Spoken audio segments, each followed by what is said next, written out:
Imagine waking up in a strange place, getting 2 or 3 buses just to get to school. Only a microwave to cook tea. Homework, but no home. For almost 3,500 children in Wales today, this is reality. It should not be like this. Times are hard for so many people, but if you can, please donate to Shelter Cymru this Christmas.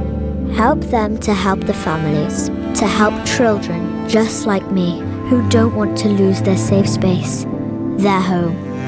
Visit sheltercymru.org.uk. Home is everything. Please help protect it. Diolch.